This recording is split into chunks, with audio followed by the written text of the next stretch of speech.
আসসালামু আলাইকুম এভরিওয়ান।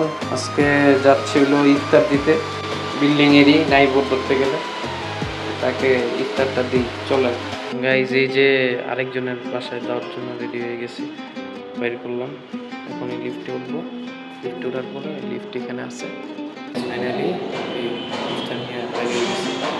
এখন ইয়াতে যাই, আরেক বাসায় যাই, যা পুরো এটা দিয়ে দেন আবার আসে। ফাইনালি এই যে এই বাসায় দেওয়া হয়ে গেল আলহামদুলিল্লাহ। 13 মতো আমাদের বিল্ডিংয়ে মোটামুটি 6টা বাসায় দেওয়া হয়ে গেছে।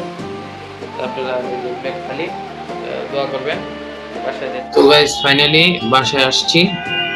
আজকে মূলত এটা নিয়ে আলাপ ছিল যে দেখাইলাম, কোনো শো অফ না, ভেবেন না যে শো অফ করছি বা কিছু। আজকে মেনলি ছিল হলো ইফতার করানো মানুষকে। হাদিসে আসছে কোনো ব্যক্তি রোজা রেখে যা সব পাইলো, হুবাহু যে খাওয়ালো সেও সেম সব পাইলো।